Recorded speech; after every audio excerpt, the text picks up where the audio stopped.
কাকসি মাছ বোনা এইভাবে একবার হইল করে দেখবেন। এই যে জায়গায় একটা কড়াই লইলাম, এন কাঁচামরিচ, পেঁয়াজ, রসুন, এরপরে আর মাছ চোগলা আর ধনিয়া পাতা।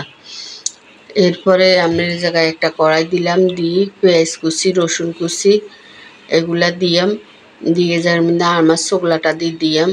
দেওয়ার পরে এই জায়গায় কাঁচামরিচ ফালি দিয়াম। এরপরে দিয়াম এই জায়গার মধ্যে আপনার কিছু রসুন বাটা, পরিমাণ মতো লবণ, এরপরে দিয়াম 1 চামচের মতো হলুদের গুঁড়া, মরিচের গুঁড়া আধা চামচের মতো দিয়াম। এই জায়গায় বাড়া মরিচ দিয়াম, তো নারিকেল আর বাড়া শুকনো মরিচ বাড়ছি ওগুলা দিয়াম। দেওয়ার পরে এগুলারে হাত দিয়ে ভালো করে কষলে কষলে মাখে নিয়ে, মাখাটা যত ভালো হইব আপনার তাহলে যে পেঁয়াজগুলা হয়ে যাইব গেন, মুই যাইব গেন। এরপরে এই জায়গার মধ্যে গুঁড়া মাছটা দিয়ে দিলাম। এগুলা দেওয়ার পরে এগুলারে হাতে একটু মাখে নিয়ে সুন্দর করে, নারিকেলের লগে যেন মিক্স হয়। আমি পাড়া বাড়ছি তো এটা নারিকেলে পানি ছিল না। এরপরে পরিমাণ মতো একটু পানি দিয়াম।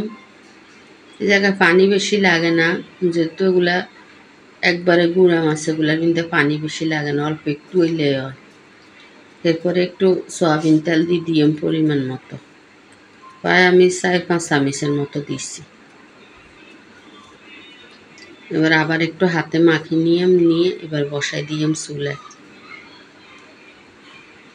ঢাকাটা দিয়ে দিলাম, ঢাকাটা উল্টাই একটু লাড়ি দিয়াম। মাছটা ভাঙবো না আপনার ওই যে দেওয়ার কারণে, ওই যে আর মাছ চোগলা দিচ্ছি টক। এরপরে আবার ঢাকা দিয়ে রাখি দিয়ে পানিটা শুকানো পর্যন্ত। যে পানিটা শুকাই গেছে, এবার আর আপনার দিয়ে খুঁজতে দিলে আটতাম না। এবার শুধু আপনার উল্টে পাল্টা দিয়াম, কিছু ধনিয়া পাতা দিয়াম, দিয়ে আপনার পাতিলের কাঁচা দড়ি একটু উল্টাই দিয়াম, দিয়ে আবার এই সাইডে কিছু ধনিয়া পাতা দিয়ে আবার একটু উল্টাই দিয়াম। এভাবে দিলে আমার গুঁড়া মাছটা আপনি রেডি হয়ে যাবে। যদি আপনার কাছে গুঁড়া মাছের রেসিপিটা ভালো লাগে তাহলে একটা লাইক, কমেন্ট, শেয়ার, সাবস্ক্রাইব করে দিয়ে। এই যে আমার মাছটা রেডি হয়ে গেছে, এবার উঠে হালাই।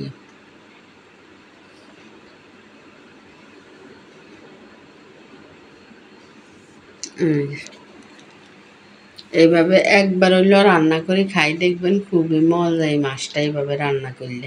নারী